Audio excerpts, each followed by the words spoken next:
Good morning. This morning, in first appearance court, the defendant, Nidas Ravukis, age 19, appeared in front of Josh Deaton on the state's motion to deny pretrial release for the murder of Eliza Morales. The Judge Deaton granted our motion, and the defendant's pretrial release has been denied. He will remain in custody. His next court date is February 18, 2026, in courtroom 4004 in front of Judge Brian Thielander. The state has charged the defendant with 3 counts of first-degree murder, 1 count of intentional homicide of an unborn child, armed robbery, aggravated arson, and aggravated cruelty to animals. The state has alleged that on January 24, 2026, the defendant responded to an ad that was placed on Facebook Marketplace in regards to the purchase of a truck. The defendant purchased that truck from the victim and her husband. The victim and her husband had left their plates inadvertently on the truck, and arrangements were made for the defendant to return those plates on January 26, 2026. And on the afternoon of January 26th, the defendant arrived at the victim's residence, the apartment building located at 2327 Ogden Avenue in Downers Grove, a multifamily apartment building. The victim met the defendant, and the defendant gave the victim the license plates. The victim gave the defendant a screwdriver. He went out to the truck and came back to the victim and entered the victim's residence.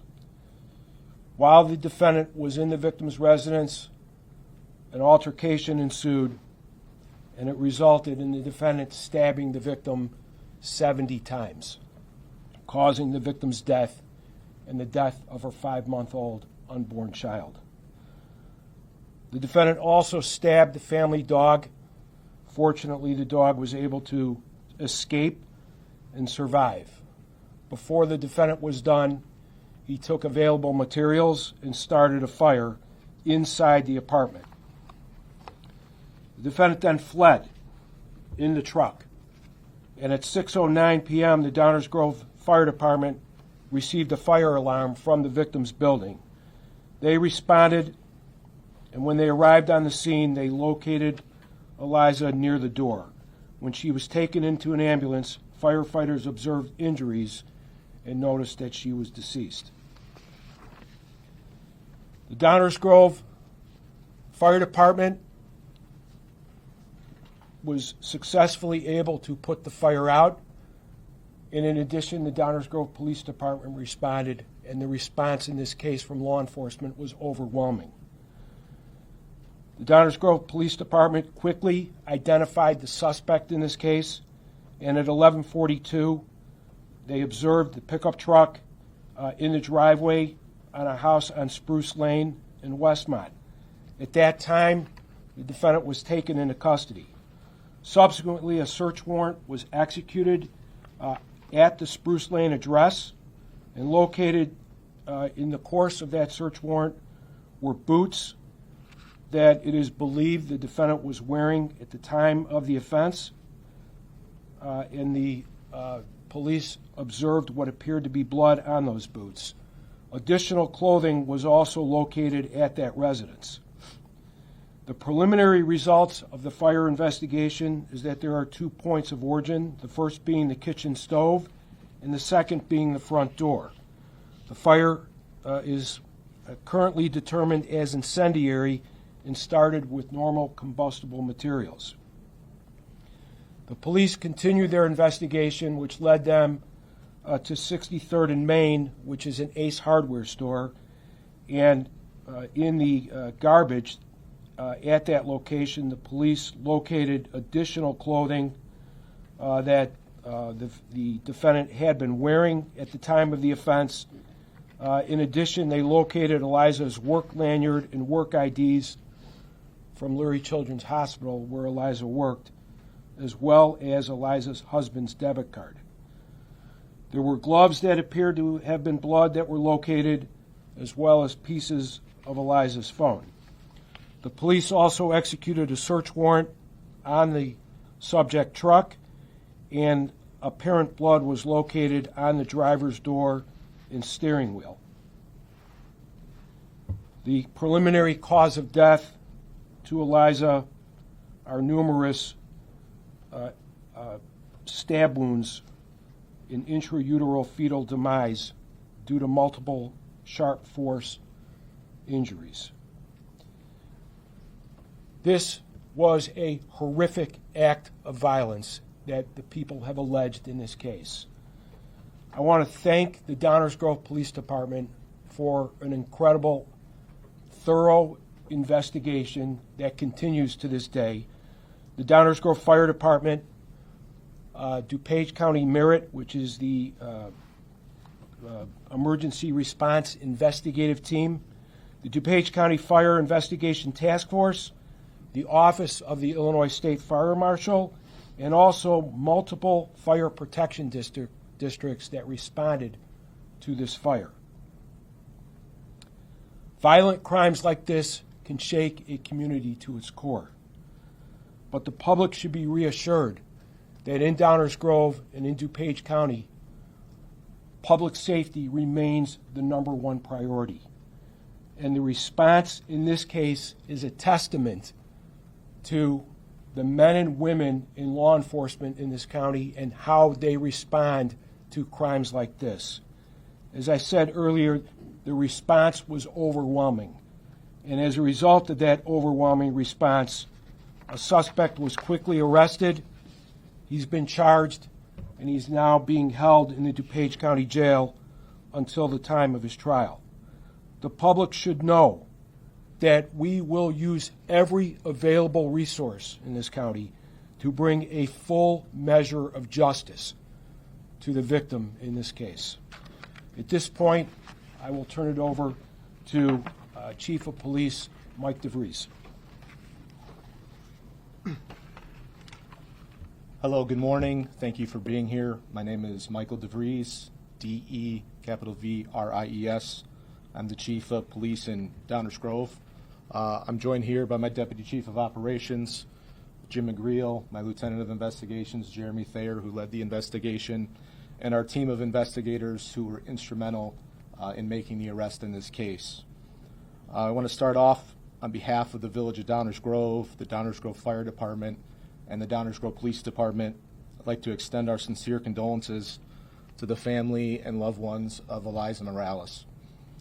Eliza's death is deeply tragic and represents a profound loss, not only to her family and loved ones, but also to the Downers Grove community and beyond.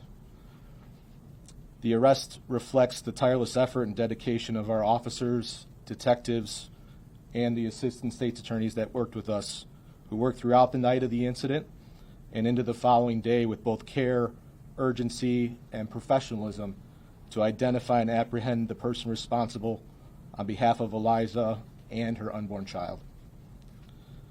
Their lives were taken far too soon. As a police chief, this is the worst call that you can get. And, immediately once we started determining the circumstances that were involved here, we knew that our top priority was to solve this case. And as we began to develop information quickly and urgently, I could tell that somebody was looking over us. Somebody was helping us with this case. And I'm truly thankful. Not only was this outstanding police work, but somebody was looking over us and helping us gather this information and evidence in a very timely, quick, thorough, and professional manner, which led to this outcome. So I'm thankful for that. I'm thankful that we have an outcome for Eliza, her family, and her unborn child. And I'm hopeful that this provides a sense of peace for the family as they deal with this tragic situation.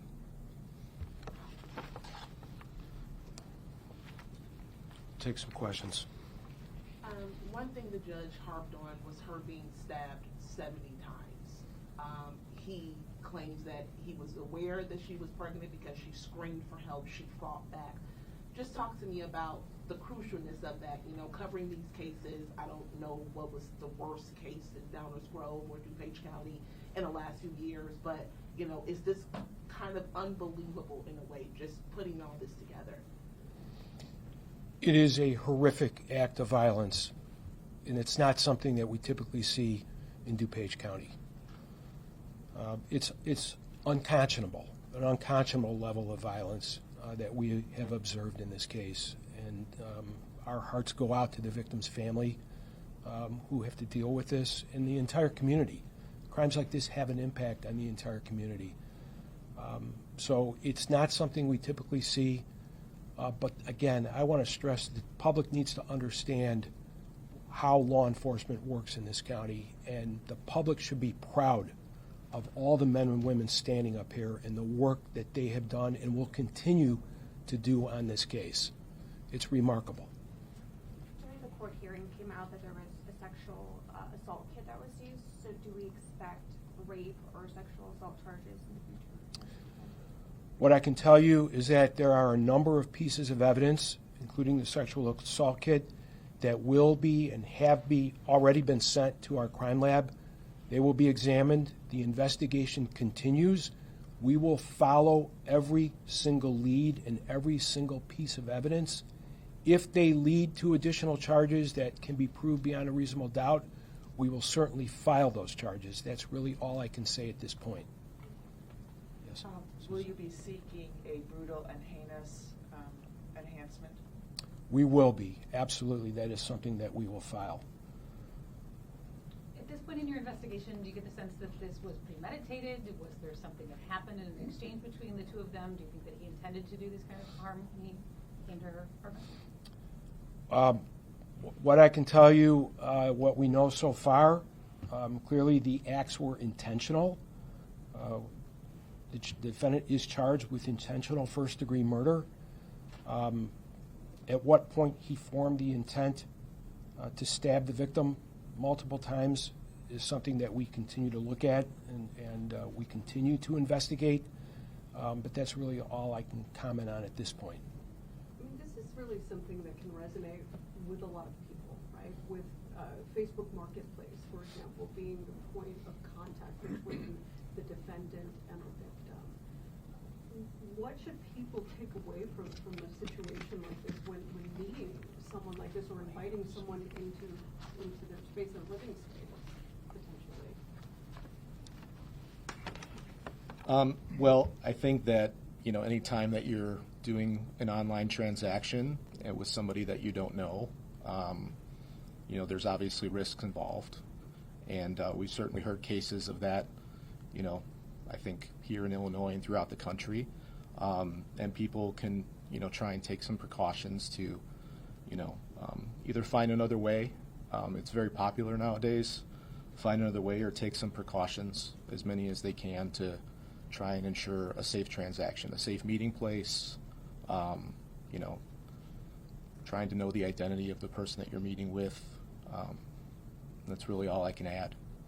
How are your officers and detectives doing having to not, we just heard all of this in court, but they had to see all of this firsthand. Yeah, this is a tragic incident. As I said, you never want to get a call like this, and then to learn further details of what occurred. All I can say is that when I said somebody was looking over us, I could tell you, looking back and during the investigation, this is a case that we knew that we had to solve, but there was a calm sense of urgency amongst our team. I felt that everybody was confident that we would find the person responsible, and I can only tell you that we were calm, we followed the basics, and we ended up with the result that we were looking for in a very quick amount of time. So, you could only hope, as the police chief and for the people that work these cases, that this is where you end up at the end of the day, just being able to provide a sense of peace to the victim's family and obviously find justice for Eliza and her unborn child. The judge also mentioned how he really put the whole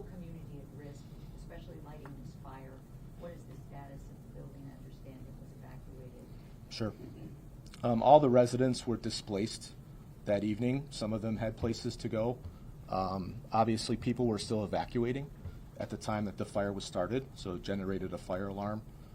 Some residents observed fire at that door on their way out. And luckily, everybody was able to get out safely. I'd just like to commend our fire department for their quick response, for their attempt at life-saving efforts with Eliza. We certainly worked to make sure that any residents that were displaced had a place to stay. So we worked internally with the fire department team, our village social worker, and the American Red Cross to help make sure those people are taken care of. So. Court documents seem to indicate you returned to the apartment with a screwdriver in hand, but then also said the majority of her stab wounds were with a knife. Can you just clarify if you think the screwdriver was used in the puncture, any of the puncturing? We know that the injuries were described as sharp force injuries. We cannot determine at this point how many injuries came from a knife or some other type of a weapon. It may have been a screwdriver, but that is something that we hope to uncover in the course of the investigation. Has the knife been recovered? There was a search for the knife to this point. At this point, the answer is no. Would you be able to give us a sense of the suspect's demeanor? I mean, they mentioned in court today that he didn't show any remorse, at least at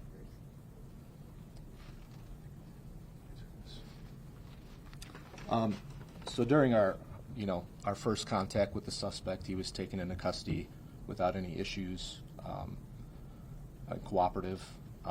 We began our first interview, which was not very fruitful, other than telling us that he was there. And then later on, during the second interview, obviously he made statements, that implicated him in the crime.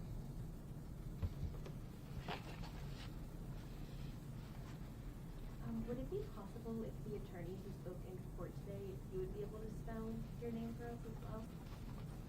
Sure. Let's see what come up here. I apologize. It's Alyssa, ALYSSA. Last name's RAB as in boy, ULINSKI.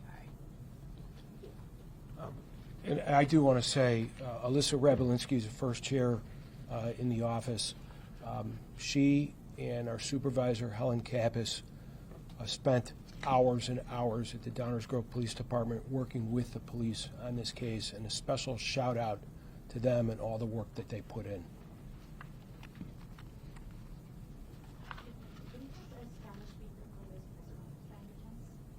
Do we have a Spanish speaker that can have for this press conference? For this press conference?